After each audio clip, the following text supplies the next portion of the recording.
Vamos a hacer dos cosas. Una, al final pueden ustedes hacer las preguntas que quieran sobre los temas que se les ocurra y lo van apuntando. Pero la otra es, si hay algún tema o alguna idea que ustedes consideren importante o que tengan una duda profunda, la podemos tocar y puedo yo frenar y puedo contestar al momento. Entonces les voy a pedir de favor que ahí tengan su Biblia a la mano, porque lo primero que uno tiene que ver en la introducción a Jesús tiene que ver con quién es Jesús, la figura. Cuando hablamos de Jesús, es alguien divino o fue un solo hombre, cuando nace, en la historia que se conoce de él y todo lo que la palabra tiene que decir acerca de la figura de Jesucristo. Me gustaría comenzar este tema primero haciendo una pregunta general, si saben ustedes exactamente la fecha en la que nació Jesucristo. Es muy interesante que a través de la historia muchas personas se han dedicado a tratar de investigar con exactitud cuándo fue el nacimiento de Cristo. Y la palabra de Dios nos los dice y nos lo explica una y otra vez, por lo cual nosotros sabemos que Jesucristo fue una persona real. En la historia está marcado claramente y en los evangelios, 4 de los 27 libros del Nuevo Testamento marcan el nacimiento de Cristo. Lo que no sabe la mayoría de las personas es que el nacimiento de Cristo está fechado entre el año 6 al año 4 antes de Cristo. Y esto es muy interesante. ¿Alguien sabe de ustedes cómo se sabe que Jesucristo nació de 6 a 4 años antes de Cristo? Sí, bueno, creo que es porque hubo un error en lo del tiempo, con algunos sucesos de los romanos por ahí. Ok, algo más puntual que ustedes sepan cómo podemos nosotros saber. Porque, por ejemplo, muchos de ustedes ahorita van a estar escuchando de que Jesucristo murió a los 33 años y muchos datos interesantes en el cumplimiento de algunas profecías. Pero lo que sí sabemos con la historia y con esta actitud es que el rey Herodes, quien estaba en el tiempo cuando Jesucristo nació, muere en el año 4 antes de Cristo. Entonces, si Herodes mandó a matar a todos los pequeños de 2 años para abajo, entonces tenemos nosotros la certeza que Jesucristo nació entre el año 6 y el año 4 antes de Cristo. Y si nosotros podemos estirar ese espacio de tiempo, entonces podríamos nosotros observar que cuando los sabios del Oriente visitan a Herodes y le dicen que vienen a ver al rey de los judíos, pues es increíble que Herodes, siendo el gobernante de la zona y teniendo ahí a los sacerdotes, no sabía quién era el rey de los judíos y cuándo iban a nacer y qué iban a hacer en qué lugar, ¿no? Entonces les tiene que preguntar. Y son los expertos en las profecías bíblicas los que les dicen que iban a nacer en la ciudad de Belén. Por lo tanto, ellos tienen que cambiar todo su plan de viaje. Pensaban que lo iban a encontrar en la casa de Herodes y se dirigen a Jerusalén a encontrarlo. Pero esto ya lo encuentran a un niño grande, ya no encuentran al nacido, pero dicen que lo van a buscar por las señales de los cielos. Entonces, esto queda registrado en la historia, primero como una cachetada al gobernante judío que no supo el nacimiento de Jesús. Y se lo tienen que venir a decir sabios del Oriente que tenían mayor conocimiento en la vida. Entonces, comenzando con esto, vamos a poner una introducción a quién es Jesús. La primera pregunta que se tiene que responder en un mensaje apologético es, ¿cómo es que Jesús, quien es completamente Dios y completamente hombre, y no obstante, hablamos de una sola persona?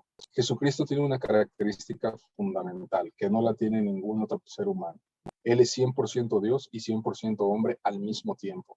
Y esto es atacado en la actualidad. Muchos dicen que Jesús no existió, lo cual quitan que la figura de Dios y la figura del hombre.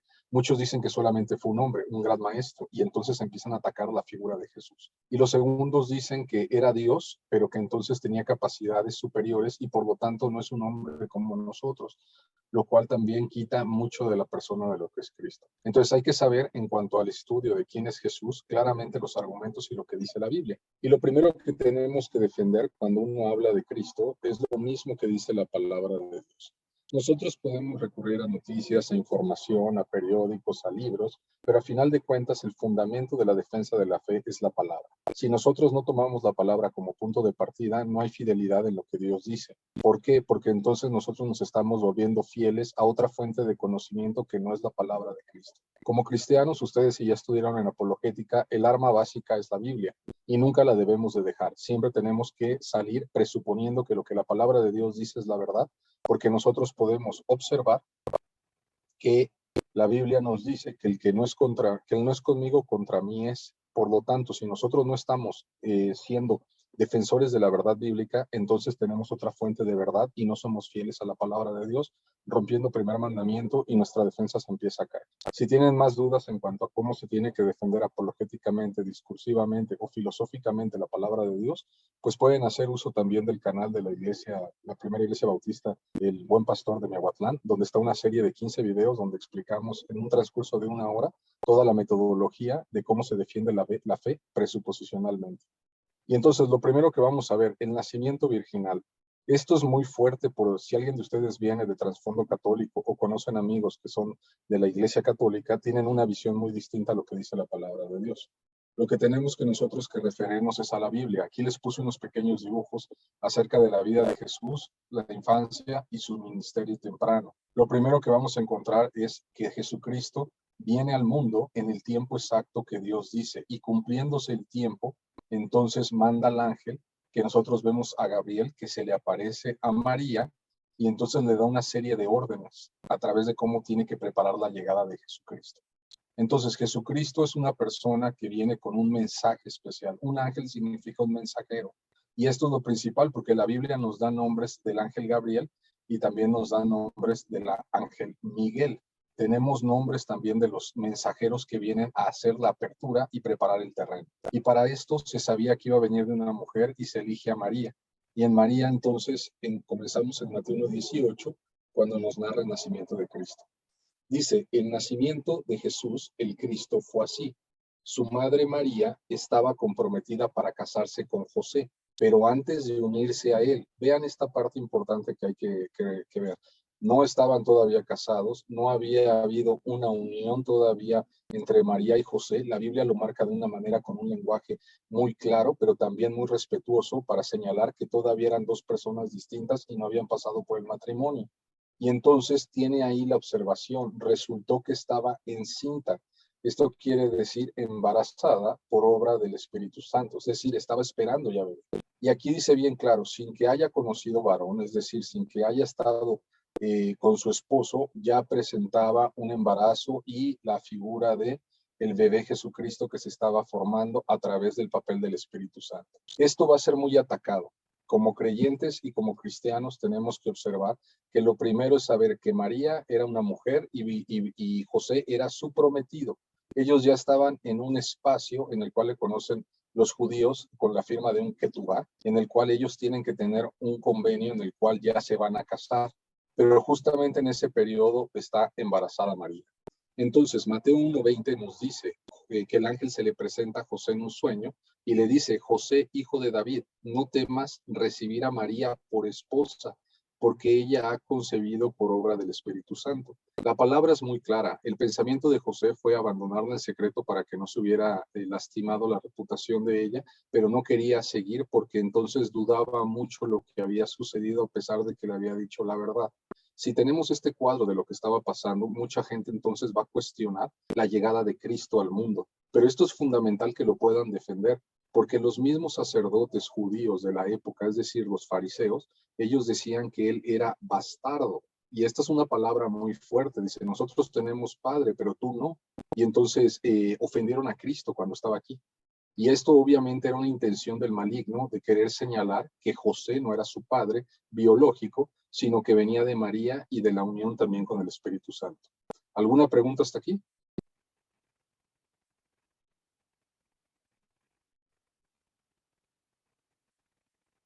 Bueno, si no hay preguntas, entonces continúo. Y entonces nos dice Mateo 1:20, porque ella ha concebido por obra del Espíritu Santo. Y eso es muy interesante.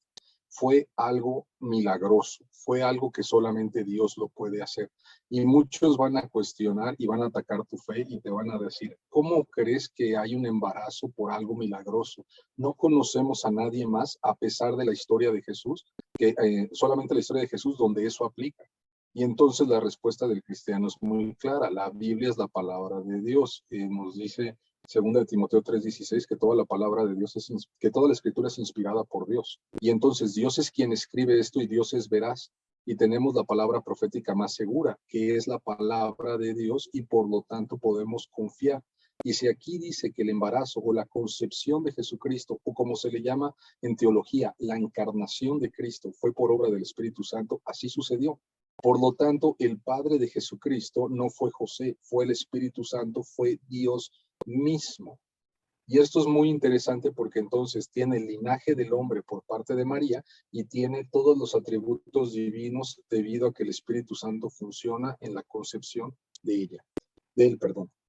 Entonces vamos a continuar. Mateo 1, 24 al 25 nos dice, José hizo lo que el ángel del Señor le había mandado, es decir, no abandona a María y recibió a María por esposa, sino que obedece, pero no tuvo relaciones conyugales con ella hasta que dio a luz un hijo, a quien le puso por nombre Jesús, como le había dicho también el ángel Gabriel, y le pondrás como su nombre Jesús. Entonces, aquí vemos las características de cómo fue la concepción y los elementos que tenemos que entender que Dios así lo generó. ¿Comentarios? Continuamos. Lucas 1:35 nos dice, el Espíritu Santo vendrá sobre ti y el poder del Altísimo te cubrirá con su sombra. Eso fue lo que le dijo el ángel a María. Así va a ser la concepción. El Espíritu Santo va a venir sobre ti y con el poder de Dios va a ser cubierta con su sombra y dice, así que el niño que va a nacer se llamará santo. Y esto de santo tiene un papel de apartado del pecado, es decir, va a ser una figura muy importante y va a ser catalogado como hijo de Dios. Nosotros sabemos, por ejemplo, que en Apocalipsis, en la parte del cielo se le llama al Señor santo, santo, santo. Y algunos comentaristas dicen que esos triples santos significa Dios Padre Santo, Dios Hijo Santo y Dios Espíritu Santo. En Gálatas 4, versículo 4 y 5, leemos, Dios envió a su Hijo, Jesucristo, nacido de una mujer, nacido bajo la ley para rescatar a los que estaban bajo la ley a fin de que fuéramos adoptados como hijos. Nosotros podemos tener salvación porque Dios mismo envió a su Hijo a través de la figura del Espíritu Santo y a través de María. Por lo tanto, es 100% hombre y 100% Dios. Lucas 1:35 nos señala, el Espíritu Santo vendrá sobre ti y el poder del Altísimo te cubrirá con su sombra. Y bien, aquí tenemos un cuadro acerca de la vida de Jesús. Tenemos aproximadamente, los escritores dicen que en el año 5 antes de Cristo es el nacimiento de Jesús. Y luego tenemos cuando también es visitado Jesús a través también de lo que nosotros tenemos un año antes de, bueno, después de nacer, un año después, la gente que vienen siendo los sabios lo visitan. Y luego tenemos a José y María escapando a Egipto debido a la persecución. Y después tenemos a Jesucristo y su familia ya ubicados en Nazaret. Y esto pasa en el año 3 antes de Cristo. Entonces, todo esto sucede antes de lo que nosotros conocemos como el año 0. Es muy interesante, chicos, que ustedes sepan que la palabra de Dios siempre marca el tiempo de los reyes. Cuando uno estudia, por ejemplo, la división de Israel y de Judá, dice en el año 1 de Ezequías, en el año 5 de Judá, en el año tal del rey de Israel, siempre te va manejando el tiempo. Es un signo de realeza al manejar el tiempo con respecto a los reyes. Pero qué interesante que la humanidad divide la historia en un antes de Cristo y en un después de Cristo, como la figura del rey real. Estamos en el año 2022 del rey Jesucristo. Quiero que se den cuenta de estos detalles bien interesantes. Entonces, a la edad de 8 tenemos a Jesús en el templo. Perdón, en el 8 después de Cristo tenemos a Jesús. Si le sumas los 4 años del antes de Cristo, entonces son a los 12 años. Y de ahí la historia se desaparece hasta que ya empezamos a ver a Jesús con la llegada de Juan el Bautista, que aparece también en el campo, y luego cuando Juan el Bautista bautiza a Jesucristo, luego tenemos la tentación por parte de Satanás, luego tenemos a Jesús comenzando su ministerio y formando a sus discípulos, luego tenemos a Jesús en las bodas de Caná, que convierte el agua en vino, tenemos también cuando Jesucristo limpia el templo, y tenemos también a Juan el Bautista arrestado, y a Jesús hablando con la mujer samaritana, predicando en Galilea, también sanando al hijo del oficial, cuando es rechazado en Nazaret, cuando se va a Capernaum, cuando sana a la suegra de Pedro, y también cuando está en un viaje en Galilea, y luego cuando llama a Mateo. Todo esto nosotros lo ponemos en un periodo de tiempo en el cual ya comienza en el año 28 después de Cristo. ¿Alguna pregunta con la línea de tiempo? Son aproximados. Puede haber un año, meses de separación, pero así es como se hace la cronología de la vida de nuestro Señor Jesucristo. Tenemos que entender que el Señor Jesús tiene debilidades y limitaciones humanas. Primero, Él tuvo un cuerpo humano como tú y como yo. Nació de la misma manera que nacen los demás seres humanos. No hubo cesárea. Él nació por un nacimiento normal. ¿Y qué es lo que implica esto? Bueno, que hubo dolor también de parte de María, que hubo también la tensión que conlleva un nacimiento, que hubo también que enfrentar la adversidad y tuvo también que dar su primer respiro fuera del cuerpo de su madre y tuvo también que estar ahí recuperándose María. Todo esto lo tenemos que ver porque fue en un contexto en el cual él tuvo que tener origen humilde, donde la gente no le quiso ni siquiera prestar un espacio para que naciera hasta aquella persona que da también el espacio donde Jesucristo llega y fue puesto en un pesebre, es decir, en un lugar muy humilde. Y esto es muy interesante, hay muchos espacios escritos a través de eso, de que en ese espacio se ponían a los pequeños corderos, justamente en donde era el pesebre, y que ahí es donde también se mantenían, simbolizando que desde el principio Jesucristo era el cordero anunciado y el Mesías prometido. ¿Algún comentario hasta aquí?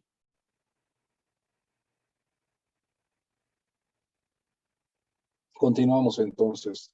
En Lucas 2:7 tenemos la continuación de la historia de Jesucristo. Y dio a luz a su hijo primogénito. Esto quiere decir que fue el primer hijo que concibió María. Y luego lo envolvieron en pañales y lo acostó en un pesebre. Al igual que tú y que yo, Jesucristo llegó sin nada y a pesar de ser el Hijo de Dios, humildemente tuvo un comienzo y también tuvo que ser envuelto porque nació completamente desnudo. Y al ser acostado en el pesebre, dice la Biblia que no había en ellos lugares en el mesón. Esto quiere decir que el mundo desde el principio demuestra que no tiene la intención de recibir a Jesucristo, sino que le cierra los espacios, complicando su llegada, pero de manera divina, se encausa todo para tener una historia muy agradable también, en la cual la mayoría de la gente luego recordaría la humildad de Jesucristo y del rey sirviente. Creció como niño hasta llegar a la edad adulta, como todos lo hacen. Creció como tú creciste, como yo crecí. Pero Jesús, al ser humano, y esto es muy interesante, se cansaba como tú y como yo. Él no tenía una fuerza distinta a la que tú y yo podemos llegar a tener. Lucas 2:40 nos dice que el niño crecía y se fortalecía, progresaba en sabiduría y la gracia de Dios lo acompañaba. De tal forma que tú y yo vamos creciendo, nuestras capacidades van cambiando. Primero caminamos, luego empezamos a hablar, luego empezamos a leer y luego empezamos también a entender conceptos más profundos. Lo mismo pasó con Jesucristo. Lucas 2:52 nos recuerda que Jesús siguió creciendo en sabiduría y estatura y cada vez más gozaba del favor de Dios y de toda la gente. Recuerda que Jesucristo solamente vive 33 años. Entonces, este tiempo que él tuvo lo invirtió perfectamente, no procrastinaba. Esto quiere decir que él estaba dedicado al mensaje y a la obra que tenía que hacer en el tiempo que le fue dado. Juan 4:6 nos dice, Jesús fatigado en el camino se sentó junto al pozo. Y aquí tenemos también otra parte donde Jesús estaba cansado y ustedes pueden observar cómo le traen a los niños para que los tocase y los bendijese. Y luego los discípulos se frenan en el famoso pasaje. Pero ¿por qué los discípulos le dicen a los niños que no molesten al maestro? Porque también lo notaban cansado. Jesucristo también, a pesar de tener una salud, caminar y mantenerse también hablando, también se cansaba, pero siempre tenía espacio para cumplir la voluntad de su Padre. También sintió sed. Acuérdense que cuando él estaba crucificado, él dijo, tengo sed. Y también cuando estuvo después de los 40 días en los desiertos, él tuvo hambre y fue cuando vino la tentación que conocemos en la Biblia. Físicamente débil, como tú, como yo, porque durante el tiempo de las tentaciones ayunó por 40 días. Y entonces hay personas que se agotan por completo con esta dinámica, incluso pueden tener un daño irreparable si continúan más de 40 días sin comer. También vamos a ver que después de esto, en el año 29 después de Cristo, en el año 30 y en el año 31, encontramos el ministerio público, que dura aproximadamente 3 años y medio, del año 28 al año 31. Y estos son datos aproximados, debido al recorrer la historia en la línea de tiempo. Aquí podemos ver también el crecimiento de Jesucristo, cómo él estaba niño y estaba en el templo, y luego cómo él también se bautiza y comienza su ministerio cuando Juan el Bautista empieza a dar el evangelio. Y esta es parte de la línea de tiempo de la vida de Cristo. Dice la palabra de Dios que unos ángeles acudieron a servirle, porque Jesucristo, el ser humano, también se cansaba, entonces necesitaba la ayuda de los ángeles. Y también tan cansado estuvo que Simón de Cirene le ayudó a cargar su cruz cuando ya no tenía energía para ir hacia la crucifixión. Y nosotros podemos observar que esta limitación de Jesucristo la podemos ver máximamente expresada cuando muere en la cruz. En Lucas 23:46 podemos ver que Jesucristo expiró y que también estaba en una condición de cansancio. Y por lo tanto esa muerte quiere decir que su cuerpo humano cesó de tener vida y por eso murió. En Lucas 24:39 leemos, miren mis manos y mis pies, soy yo mismo, tóquenme y vean, un espíritu no tiene carne ni huesos, como ven que los tengo yo. Esto da a entenderle a sus discípulos que Jesucristo fue humano.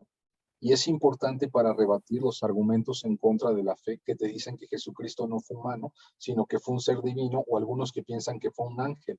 Él fue un hombre como tú y como yo, porque un espíritu no tiene carne ni huesos, y Jesucristo tuvo un cuerpo, porque tuvo un nacimiento virginal. Y aquí vamos a comenzar con uno de los problemas que maneja la Iglesia Católica. Mientras Jesucristo dijo, ahora dejo de nuevo el mundo y vuelvo al Padre, señalando que él también había muerto. Y dice bien claro que no tiene carne ni huesos. Y dice Lucas 24:50 que los llevó hasta Betania.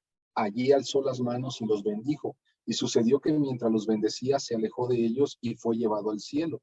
Y entonces podemos ver que Jesucristo, mientras él estaba actuando con un cuerpo, entonces él fue también quitado de en medio de ellos. Y mientras ellos los miraban, fue llevado a las alturas hasta que una nube lo ocultó de su vista. Y vamos a ver que Jesucristo también tuvo una mente humana. El hecho de que Jesús siguió creciendo en sabiduría nos indica que él tenía una mente como tú y como yo. Hebreos 5:8 dice, y aunque era hijo, por lo que padeció, aprendió la obediencia. Entonces, él también se enfrentó a los problemas de la vida y obedeció a sus padres. Marcos 13:32 dice, pero en cuanto al día y la hora, nadie lo sabe de lo que él hace, ¿no? Jesús tuvo un alma con emociones humanas. Poco antes de su crucifixión, él dijo, todo mi ser está angustiado. El Señor Jesucristo no ocultó nunca la necesidad también de pedir y orar con su Padre cuando él pasaba por angustia. La angustia no quiere decir falta de fe, la angustia quiere decir una reacción normal hacia una situación de incertidumbre que genera una respuesta del cuerpo. Juan nos dice un poco después también que dicho esto, Jesús se angustió profundamente. ¿Por qué creen que Jesucristo se angustió? Porque al igual que tú, él tenía emociones y tenía un alma humana, nada más que él ya sabía lo que venía, y lo que venía era la crucifixión, el dolor y el sacrificio que tenía que hacer para obedecer la voluntad de Dios Padre. Ahora, es muy interesante que nosotros al estudiar a Jesucristo nos preguntemos, ¿Él es igual a mí? ¿Él tiene emociones? ¿Él tiene cansancio? ¿Él tiene un cuerpo físico? Sí, y Él te comprende en todo esto. ¿Por qué? Porque Jesús experimentó una gama completa de emociones. Se asombró de la fe del centurión. Como todos, cuando hay un asombro, se sorprendió de ver que alguien tenía tanta fe, pero también tuvo la tristeza cuando su amigo Lázaro murió. Aquí tenemos a Jesucristo también rogando a Dios Padre y los otros discípulos durmiendo y también descansando mientras él estaba sumamente angustiado, clamando también por fortaleza para lo que venía. En Hebreos 5:8 y 9 dice, aunque era hijo, mediante el sufrimiento aprendió a obedecer. Él sufrió, pero fue obediente. Y consumada la perfección, llegó a ser autor de la salvación eterna para todos los que le obedecen. En Hebreos 4:15 dice, tentado en todo de la misma manera que nosotros, aunque sin pecado. Y esto es muy interesante porque entonces ya vemos la figura de Cristo. Y entonces las personas cercanas a Jesús solamente lo vieron como un hombre. Mateo nos informa de un incidente que hubo en el ministerio de Jesús. Vamos a leer. Dice Mateo 13. Cuando Jesús terminó de contar estas parábolas, se fue de allí. Al llegar a su tierra, comenzó a enseñar a la gente en la sinagoga. Los que se preguntaban maravillados decían, ¿de dónde sacó tal sabiduría y tales poderes milagrosos? ¿No es acaso el hijo del carpintero? ¿Quién era el carpintero? Era José. Y dice aquí la Biblia, ¿no se llama su madre María? ¿Y no son sus hermanos Jacobo, José, Simón y Judas? Fíjate, ya hasta aquí le ponen los nombres de sus hermanos carnales. Y no le creían a él que fuera un profeta o alguien, sino era el hijo del carpintero. No creían en él, lo veían como un hombre común, como tú y como yo. En la región de Nazaret era una región donde no había gente brillante. ¿Y por qué? Porque los mismos sacerdotes fariseos dicen, ¿acaso va a salir algo bueno de Nazaret? Y ahí es donde Jesucristo en su humildad tiene el crecimiento y aprende también el oficio. Y es muy interesante que la Biblia dice, y así que de dónde sacó todas estas cosas y se escandalizaban a causa de él. Vean nada más cómo ellos tenían escándalo de escucharlo. Y por su incredulidad de ellos no hizo ahí muchos milagros. Entonces, Jesucristo es una figura real, es una figura que pasa desapercibida por los ojos de la gente común y por lo tanto es atacado en toda la formación que tiene desde niño, ¿no? Jesucristo tiene otra característica que es atacado, él no tiene pecado. Yo no encuentro que éste sea culpable de nada, fue lo que dijo Pilatos acerca de Jesucristo. Juan 8:46 nos dice, cuando Jesucristo les dice, ¿quién de ustedes me puede probar que yo soy culpable de pecado? Segunda de Corintios 5:21 dice que no cometió pecado alguno, por nosotros Dios lo trató como pecador. Hebreos 4:15 dice, sino uno que ha sido tentado en todos de la misma manera que nosotros, aunque sin pecado. Entonces ve la característica, él era un humano como tú y como yo, y él nunca tuvo pecado, y por eso fue el Cordero de Dios que quita los pecados del mundo, porque era necesario un personaje que viniera y naciese conforme Génesis 3:15 dijo, de la simiente de la mujer y que aplastara la cabeza de la serpiente. Y el único que lo pudo hacer es aquel que tuvo divinidad en su ser, es decir, el ser hijo de Dios le permitió a él también cumplir con los requisitos necesarios para ser el segundo Adán y podernos liberar de la deuda del pecado a través de su sacrificio en la cruz.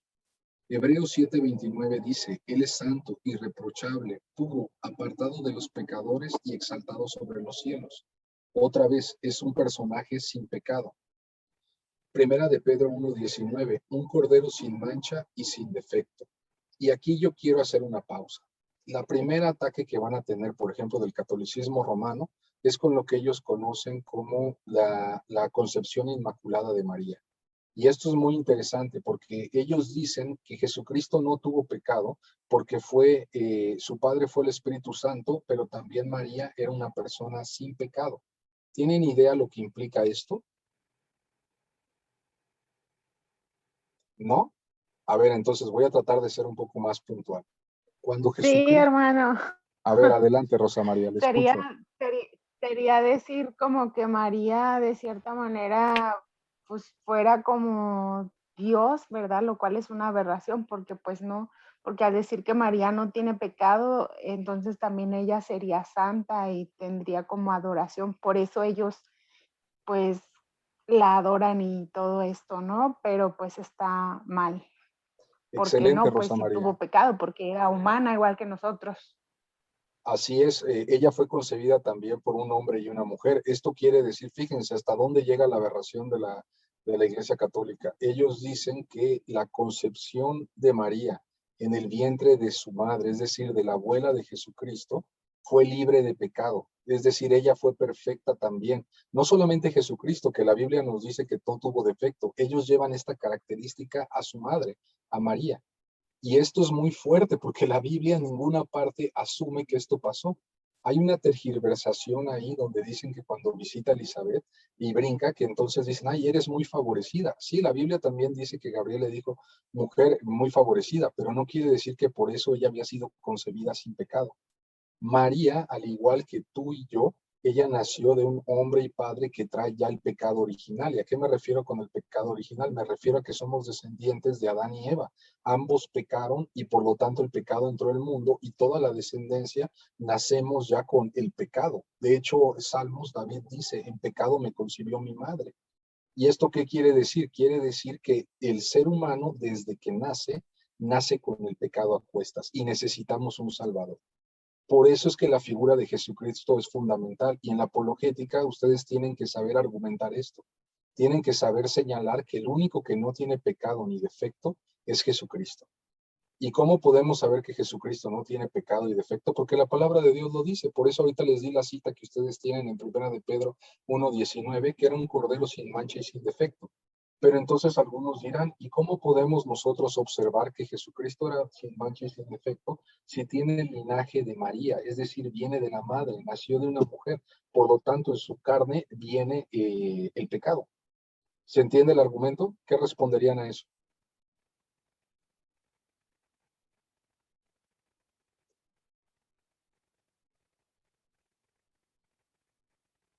No les escucho. No hay respuesta ahí. Ya se perdió el debate. Yo diría, hermano, que ahí pues entra Dios tal cual, porque son muchas cosas, ¿no? Una es la profecía del Mesías y pues más sobre todo los judíos, ¿verdad?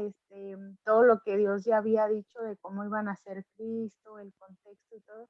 Y la otra, sí fue pues el embarazo y todo esto en María, pero al ser del Espíritu Santo, yo creo que lo que pues es meramente Dios, pero si fueras como de otro punto de vista se podría decir, es también el Espíritu Santo fue el que, o sea, pues no dice la palabra, entonces al ser Dios, pues él pues simplemente tiene el poder de santificarlo todo y pues él es santo en sí mismo, entonces no hay como tal pecado. Bueno, yo lo Ok. vería así. Desde luego que en la concepción de Cristo no hay pecado, porque Él es un cordero sin mancha y al haber heredado la parte carnal de María, no le implica que Él tenga el pecado, porque la simiente vino de Dios, de tal forma que su origen divino quitó esa parte del pecado. Él sí efectivamente nace en una condición sin mancha. Los católicos, para poder darle respuesta a esto, es lo que dicen que entonces su madre tuvo que también no tener mancha, lo cual lo hace como un cordero también sin mancha, y eso no es así. Por eso lo suben a un lugar divino a María, y por eso está el culto a María, y por eso está la argumentación teológica a María. Pero nosotros sabemos que María, hasta hay algunas personas que escriben, que tal vez ella no creyó completamente en lo que le fue dicho porque meditaba en su corazón todas las cosas. Y hay otros que mencionan que incluso ya cuando ve a Jesucristo morir es cuando ella absolutamente se convierte y da el paso de fe que necesitaba desde el principio. Muchas posturas hay ahí, pero lo que sí sabemos es que María no fue inmaculada, sino que en la concepción de Jesucristo, Jesucristo por obra del Espíritu Santo es sin mancha. Y este es el primer argumento para tener que sostener que Jesucristo fue 100% hombre, 100% Dios y que no tuvo ninguna mancha y por lo tanto fue real, sufrió, tuvo emociones, tuvo un sentir como tú y como yo, pero todo lo tuvo a la perfección porque tenía también la capacidad divina en él. Y este sentido divino es lo que le permite que Dios no peca, Dios no falla. Entonces, por eso es de que a pesar de que fue tentado, no fracasó y tenemos libertad. Adelante, ¿quién quiere participar? Hernández, Hermano Oscar, dígame. sobre, sobre María, a mí leí un texto, es Lucas 1:47 me parece, 1:47, y ahí se demuestra cómo María no era una persona sin pecado, porque dice Lucas 1:47, ella misma dice, y mi espíritu se regocija en Dios, mi Salvador, o sea, ella misma sabía que necesitaba un Salvador. O sea, eso significa que ella también tenía manchas, ella también tenía que ofrecer sacrificios, su familia tenía que ofrecer sacrificios por sus pecados. Entonces, es errónea esa forma de pensar o la doctrina católica. Correcto, nada más leo ahí Hernández, me imagino el nombre por ahí debe de estar, pero muy buena participación en esa parte con la Soy Biblia. Moisés, Ok, hermano Moisés. Sí, ok, muy, sí, entonces muy adecuada entonces la participación para señalar que la doctrina católica no desvía y la misma palabra nos muestra cómo ella también necesitaba Salvador, ¿no? Hay cosas más profundas que no quiero entrar tal vez por el nivel, la mayoría es universitario, pero cuando se estudia teología un poco más a fondo, ustedes también tienen que ver el nombre que le da María, porque a María le llaman los católicos Madre de Dios y tratan de decir que como fue el canal que concibió a Jesucristo, entonces lo suben a un nivel que es la única que lo puede calmar en su ira y en su enojo contra el pecado. Entonces la ponen como intercesora, rompiendo lo que dice la palabra, que solamente hay un camino y hay un intercesor que es Jesucristo, por Jesucristo hombre. Y ellas tratan de llevar este juego. Entonces, en la parte de la apologética, ustedes tienen que defender el tema de Jesucristo desde su concepción y también lo que conlleva su humanidad y lo que lleva su divinidad y lo que llevan ambas cosas para poder dar un ejemplo claro. Dice primera de Pedro 2:22, no cometió ningún pecado, ni hubo, aguántame tantito, dice, ni hubo engaño en su boca. Por lo tanto, vemos que el Cordero de Dios jamás cometió pecado. Hechos 4:15 nos dice, porque no tenemos un sumo sacerdote incapaz de compadecerse de nuestras debilidades, sino uno que ha sido tentado en todo en la misma manera que nosotros. Es decir, Jesucristo no tuvo un privilegio al ser hombre, también fue tentado igual que tú y que yo, pero él no pecó. Así que nos podemos acercar al trono de gracia a recibir misericordia, porque Él nos entiende. Y uno podría decir, ¿cómo nos va a entender si nunca ha pasado por un embarazo? Que yo que soy mujer, ¿no? La palabra de Dios dice que nos entiende porque vivió la experiencia humana, tiene la humanidad, pero solamente que con la diferencia de que Él no pecó, Él fue perfecto. ¿Podría Jesús haber pecado? La Biblia nos dice que Jesús fue tentado. No quiere decir que pecó. Tentar es cuando viene el enemigo y trata de que falle o desobedezca lo que dicen las escrituras. Y también dice que Jesús era completamente hombre y que Jesús era completamente Dios. Y aparte también nos dice la escritura que Dios no puede ser tentado. Si tú encuentras estas ideas y las juntas, entonces te das cuenta que sí, efectivamente hubo tentación, pero él, al ser hombre, no se dio a la tentación porque también era completamente Dios y Dios no puede ser tentado. Entonces, si la pregunta es si de veras es posible que Jesús hubiera pecado, debemos concluir que no era posible. La unión de sus naturalezas, tanto humana como divina, lo evitaba, y esa era una ventaja que él tenía. Él tiene, más bien. Y me gustaría señalar esto. La Biblia no habla, por ejemplo, de la situación que tuvo en su casa. Sabemos que estaba José y José deja de aparecer cuando él tiene 12 años. Y de ahí no se vuelve a hablar más de José hasta en el momento que también ya está en la cruz y vemos que cuando está en la cruz y en la boda se habla de María, pero no se habla de José. Varios comentaristas piensan que José falleció y que Jesucristo enfrentó un ambiente en el que tal vez él, al ser el mayor, tuvo que dedicarse a la carpintería para sacar adelante su hogar, al igual que muchos de los hogares que tienen batallas comunes en la carne. ¿Y qué fue lo que hizo? Nada más que lo hizo sin pecado. Él fue obediente, él también hizo las cosas que necesitaba y siempre fue responsable por su propio hogar, lo cual comprende hasta más profundamente de lo que la gente normalmente piensa, ¿no? ¿Comentarios o preguntas? Bueno, continúo. ¿Por qué era necesario entonces la completa humanidad de Jesús? La palabra docetismo viene del verbo griego dokeo, que significa parecer. Cualquier posición teológica que dice que Jesús no era realmente un hombre, sino solo parecía ser un hombre, era considerada una posición docética. Y mucha gente dice que al parecer, entonces posiblemente era un ángel, o posiblemente era un espíritu, o posiblemente era una característica distinta, pero no decían que era Dios, que era hombre, sino que tenía como algún tipo de cambio porque al ser divino, tenía características distintas. Y no, la palabra de Dios nos demuestra una y otra vez características, emociones, nacimiento y desarrollo como tú y como yo, tanto en su mente humana. Pero lo que sí tiene de divino es su concepción y obviamente que nunca falla. Y bueno, esto es necesario que Dios tenga humanidad, porque si Él es humano, entonces nos podemos dar cuenta que Él tiene un acto de justicia que nos da obediencia representativa, y esto nos da justificación. Y es por su obediencia que muchos somos constituidos justos. En Romanos 5, 18 y 19 nos damos cuenta que por su obediencia nosotros podemos acceder a esto. También puede ser un sacrificio vicario. ¿Qué quiere decir esto? Que si Cristo no fuera completamente humano, entonces no pudo haber muerto para pagar el castigo por los pecados del hombre. Porque dice la Biblia que así como un hombre peca y falla, el primer Adán, entonces viene el segundo Adán, que es Jesucristo, y hace las cosas bien y permite que haya salvación para el hombre. No hubiera sido posible ser el sacrificio si no nos hubiera sustituido a nosotros.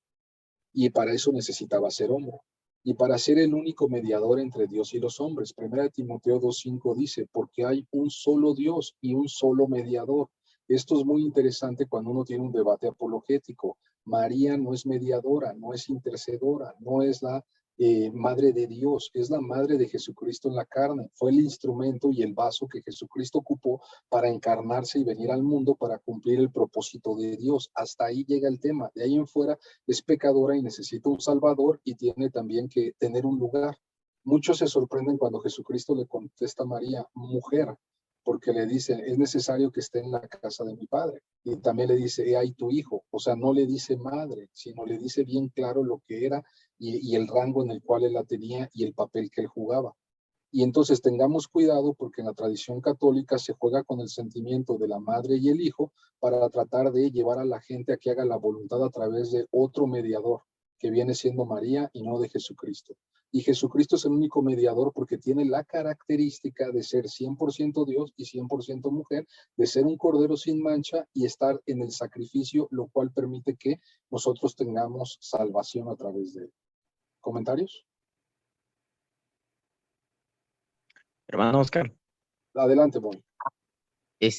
aquí mi duda es en cuanto a cuando se dialoga, por ejemplo, con una persona católica o la versión, no sé si está adecuada para lo que ellos creen, en el mismo caso para los testigos de Jehová, que quienes son con quienes se tiene bastante diferencia en cuanto a la divinidad y humanidad de Jesús. No sé si las Biblias de ellos estén adecuadas, porque pues ellos sacan sus propios libros, entonces ahí qué habría que hacer, porque pues, la Reina Valera es clara, ¿no? En esos aspectos de Jesús. Sí, de hecho se recomienda también tener un poco más de conocimiento en cuanto al interlineal griego. Yo recomiendo a Francisco de la Cueva y viésese que es una transliteración directa lo más parecida a lo que dicen los antiguos escritos. También Reina Valera sirve, pero obviamente ellos tienen en sus Biblias, sobre todo los testigos, algún cambio, ¿no? Sobre la figura de Cristo. Por ejemplo, me viene a la mente Juan 1:1, donde ellos mencionan que en el principio era el verbo era con Dios y el verbo era un Dios, ¿no? O sea, ese cambio de en vez del verbo era Dios a un Dios hace una diferenciación muy fuerte sobre la figura de Cristo. Y ahorita lo vamos a ver porque ese versículo viene en que Jesucristo también era el verbo. Pero es necesario que ustedes tengan las herramientas necesarias para saber dar batalla con la palabra de Dios. Reina Valera es algo que se ha ocupado también durante mucho tiempo, pero ellos también critican mucho Reina Valera porque hay unos pasajes donde traen escritos de Valera y no de la Biblia tal cual. No sé si ustedes sabían eso.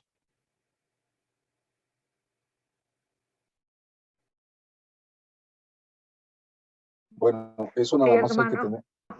Sí, por ejemplo, me viene a la mente ahorita Romanos 8:1 cuando dice para todo, porque no hay condenación a los que creen en Cristo Jesús, ¿no? Y luego la segunda parte, esa no viene del original, pero sí la tiene la versión Reina Valera. Entonces, eso es importante porque ellos por ahí es donde también atacan. Y dicen, es que también la Biblia de ustedes tiene ciertas modificaciones, pero esas modificaciones son detectables y son mínimas. Y además, si nos vamos al interlineal griego el que les digo de la cueva, ese es muy, muy práctico para poder dar respuesta y que no haya dudas en cuanto a que solamente hay un mediador o intercesor o alguien que está entre Dios y el hombre, a quien le fue dado ese lugar de privilegio que es Jesucristo hombre. Y ya vamos casi a concluir, chicos. Entonces, para cumplir el propósito original de Dios, es necesario que Él fuera hombre para gobernar la creación, porque dice la Biblia en Efesios 1:22 que sometió todas las cosas al dominio de Cristo. Entonces, Cristo al ser humano, Él tiene también el dominio de todo. Y también es un hombre para que sea nuestro ejemplo y modelo en la vida. Primera de Juan 2:6 dice, el que permanece en Él debe vivir como Él vivió. Es nuestro ejemplo a seguir. Si él no hubiera sido hombre, si hubiera sido un ser especial, como dicen los docetistas, ¿no? Entonces no podríamos vivir como él porque tiene características distintas a nosotros. Pero él fue un humano, como tú y como yo, es un humano. O sea, es Jesucristo hecho hombre, tomó ese lugar. Y por eso es el modelo de nuestros cuerpos redimidos. Primera de Corintios 15:49 dice, así como hemos llevado la imagen de aquel hombre terrenal, llevaremos también la imagen de Cristo en nuestra imagen celestial. Y ya para concluir, quiero tocar nada más el tema de que Él es hombre para comparecerse como sumo sacerdote. Por haber sufrido la misma tentación que tú y yo, puede socorrer a los que son tentados. Él sabe lo que es ser tentado. ¿Y cómo respondió a la tentación? Con la Biblia de memoria.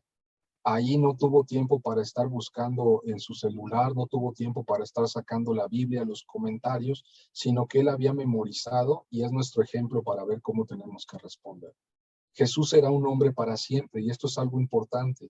En Mateo 26:29, él se nos dice que él va a beber el fruto de la vid una vez más con sus discípulos en el reino de su Padre. Él bebe. También nos dice la Biblia que él comió pescado y miel ya una vez que había su cuerpo sido resucitado. Y también nos dice que nos va a invitar a un gran banquete en las bodas del cielo, en Apocalipsis 19:9. Entonces, su humanidad va a ser una realidad y la deidad de Cristo no se pierde. Si nosotros ya vimos que Él es humano, ahora tenemos que ver nada más en la segunda parte que Él es Dios. También es completamente divino. Hay afirmaciones en la Biblia donde nos dice que Él es Dios. En Isaías 9:6 dice que van a ser un niño y este niño va a tener nombres, consejero admirable, y uno de ellos es Dios fuerte. Por lo tanto, ese niño es divino. La palabra que se usa, Señor, Kyrios, se refiere a Cristo. Dice la palabra de Dios en Lucas 2:11. Hoy les es nacido en la ciudad de David un Salvador. Este mensaje lo dieron los ángeles, que es Cristo el Señor, Kyrios, es decir, el Mesías, el que Dios iba a mandar. Hebreos 1, del 10 al 12 dice: Tú, oh Señor, en el principio pusiste los cimientos de la tierra, y el cielo es obra de tus manos. Ellos perecerán, pero tú permaneces para siempre. Se desgastarán como un vestido, los doblarás como un manto y cambiarán como ropa que se muda, pero tú eres siempre el mismo y tus años nunca acabarán. En Apocalipsis 19:16 vemos: en su manto y sobre el muslo, Jesucristo lleva el nombre de Rey de Reyes y Señor de Señores. Sabemos que Kyrios es Señor, pero el Señor de Señores es el que manda, y el Rey de Reyes es el que está arriba de todos. Otras declaraciones que encontramos en la Biblia fuertes de la deidad de Cristo es que ciertamente les aseguro que antes de que Abraham naciera, yo soy, dijo Jesucristo, perdón, en Juan, no en Génesis, yo soy el que soy. Hacía referencia a Jesucristo cuando estuvo enfrente del Sanedrín. En Juan 1:14 es el versículo que estábamos hablando. Y el verbo se hizo hombre y habitó entre nosotros. El verbo hombre, cordero, es Jesucristo. Y hemos contemplado su gloria, la gloria que corresponde al Hijo unigénito o único del Padre, lleno de gracia y de verdad. Entonces Jesucristo es el verbo que habla en Juan 1:1. Los otros yo soy del Evangelio de Juan, Jesucristo afirmaba ser el pan de vida. En Juan lo vemos 6:35. La luz del mundo. Él decía: yo soy la puerta de las ovejas, yo soy el buen pastor, yo soy la resurrección y la vida, el camino, la verdad y la vida, y la vid verdadera, y todo esto nos refleja la deidad de Dios. Y aquí quiero parar. Hay una parte interesante en el libro de Daniel 7, donde dice que Daniel vio a uno semejante al Hijo de Hombre. Así se refiere Dios a sí mismo en la Biblia, Jesucristo, perdón, que se acercó al venerable anciano. El anciano es Dios Padre y el Hijo de Hombre es el Cordero de Dios. Y dice que le fue dado al Hijo de Hombre autoridad, poder y majestad. Todos los pueblos, naciones y lenguas lo adoraron. Fíjate, lo adoraron. Adorar a alguien es un símbolo de divinidad. Entonces Jesucristo tiene esa facultad. Su dominio es un dominio eterno que no pasará y su reino jamás será destruido, nos dice Daniel 7. Entonces es asombroso que este Hijo de Hombre vino con las nubes del cielo. Y entonces los sumos sacerdotes no se les pasó o no les pasó desapercibido este pasaje cuando Jesús dijo: de ahora en adelante verán ustedes al Hijo de Hombre sentado a la derecha del Todopoderoso y bajando en las nubes del cielo. Cuando él estaba enfrente de los sacerdotes, les citó esta parte de las Escrituras, haciendo referencia a que el Hijo del Hombre era él y que él era el Mesías y que él iba a venir en las nubes del cielo. Y la referencia que ya vimos en Daniel no muestra error. El sumo sacerdote y los miembros del concilio en ese momento supieron que Jesús afirmaba que él era el soberano eterno del mundo, de origen celestial. De la visión de Daniel, se hacía llamar Dios. Inmediatamente ellos dijeron: has blasfemado, mereces la muerte. Y esto hacía mención a lo que viene en Levítico, de que aquel que blasfemare morirá, ¿no? Aquí Jesús por fin entonces hizo explícito que él era el soberano eterno. Y esto es muy interesante porque la Biblia da testimonio de él, pero en estas declaraciones es la boca de Jesucristo diciendo que él mismo era el Hijo de Hombre, ¿no? ¿Te acuerdas de otro pasaje en la Biblia donde él dice que él es el Mesías y es el Hijo de Dios? Bueno, vamos a dejarlo para las preguntas. Nada más recuerda las evidencias de que Jesús poseía atributos de deidad. Primero, tiene omnipotencia, esto es decir, un poder que hizo que los panes se multiplicaran. Lo mostró con los milagros, sanó gente, hizo que los cojos anduvieran, también que los ciegos vieran, que los muertos volvieran a la vida. Esto hablaba de su poder. También controló la tormenta, también hizo el agua en vino. Todo esto es muestras del poder que él tiene a través de los milagros para dar evidencia que él era el Hijo de Dios y tenía la característica de omnipotencia. Tiene la omnisciencia, es decir, dice que lo vio debajo de la higuera y dice que también ya sabía quién iba a traicionarlo y lo que pensaban en su corazón. Esto quiere decir que tiene un conocimiento de todo lo que sucede. Tiene omnipresencia, y no en el sentido que él estaba en varios lados, sino que él dijo que donde estén 2 o 3 reunidos, ahí estaré. Y también dice que iba a estar con todos hasta el fin del mundo. Esto tiene que ver con la omnipresencia de él, no en su cuerpo, pero sí al menos ya cuando él no esté aquí presente, ¿no? Dice que también hay soberanía. Dice, habéis escuchado que la Biblia dice esto, pero yo les digo, es decir, su autoridad la marca.